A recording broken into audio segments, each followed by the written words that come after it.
Vamos falar sobre a igualdade dos direitos das mulheres, né? Aproveitando, tomando como gancho o mês de março. Nós sabemos que a igualdade dos salários entre homens e mulheres é garantida por lei desde os anos de 1940. O problema é que até hoje as mulheres ganham cerca de 30% a menos no mundo do trabalho. E as mulheres ainda lutam para conquistar e até manter uma série de direitos. E para falar sobre o tema, eu converso agora com a Procuradora Regional do Trabalho aqui no estado, Ileana Neiva. Boa noite, Procuradora. Seja bem-vinda ao TVU Notícias. Boa noite, obrigada. Nós sabemos que uma série de direitos ainda são infringidos, né, no mundo do trabalho com relação à mulher. Quais os principais direitos observados pelo Ministério Público que não são garantidos?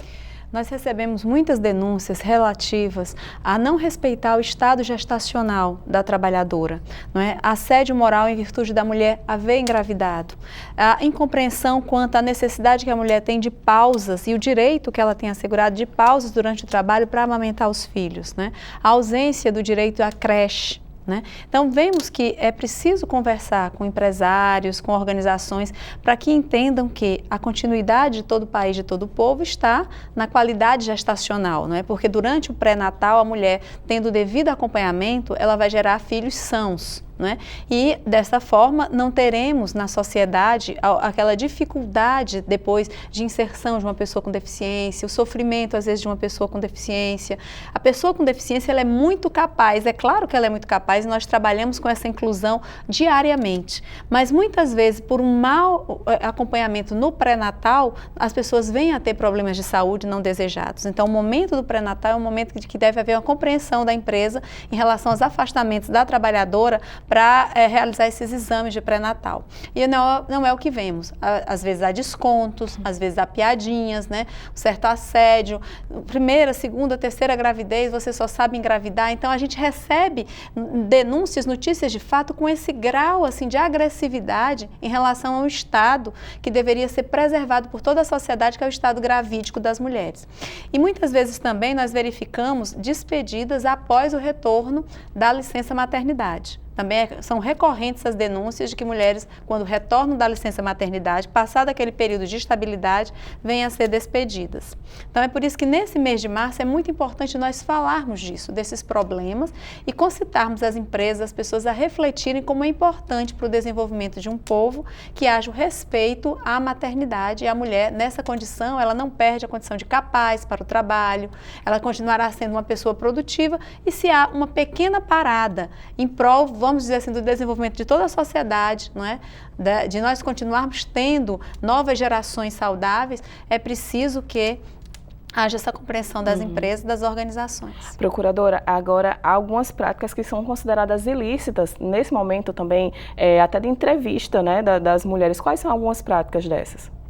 Bom, várias práticas ilícitas no momento da entrevista é perguntar se já fez a laqueadura das trompas, se usa anticoncepcional, se pretende engravidar. São aspectos da vida íntima da mulher que não são objeto de uma entrevista de RH. O setor de recursos humanos deve perguntar sobre o currículo da mulher, qual a capacidade dela de realizar o trabalho, ajustar o horário de trabalho, explicar qual é a filosofia da empresa, mas não relacionar ao estado gravídico da mulher, né? Então, é proibido, inclusive, por lei, constitui crime, pedir à mulher a apresentação de atestado de esterilização. Os médicos também do trabalho, quando vão fazer os exames admissionais, podem fazer algumas perguntas relacionadas ao estado de saúde da mulher, mas devem evitar fazer essas perguntas em relação ao estado gravídico para não configurar essa medida discriminatória em face da mulher. Procuradora, e com relação a assédio moral e sexual, né? Como fazer, a gente sabe que é muito recorrente, como fazer as mulheres reconhecerem e terem consciência da importância de denunciar esses casos?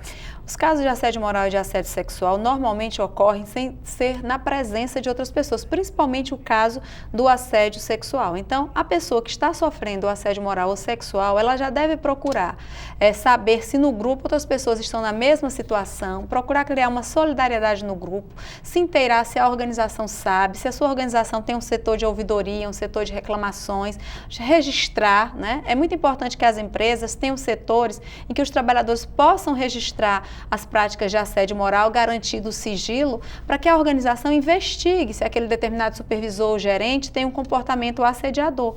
Porque no final das contas, o comportamento assediador daquele preposto da empresa termina resvalando na própria imagem da empresa, na organização do trabalho.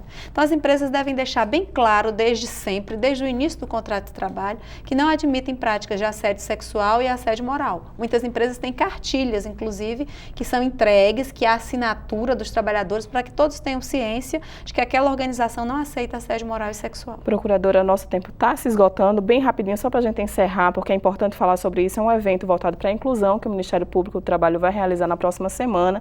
Perspectivas de gênero, raça e diversidade e suas interseccionalidades, é isso? Rapidamente, a quem se destina e como é que faz para participar? Exatamente. Nosso público-alvo são as pessoas com deficiência, as pessoas negras, as mulheres, não é? As pessoas trans, todas aquelas pessoas que às vezes enfrentam dificuldade para a inserção no mercado de trabalho. A gente quer explicar para as empresas que uma das regras de compliance, ou seja, de boa imagem das empresas, de conferência de respeito aos direitos humanos, é incluir essas pessoas, é incluir o diferente. O mercado de trabalho para o índio, para o quilombola.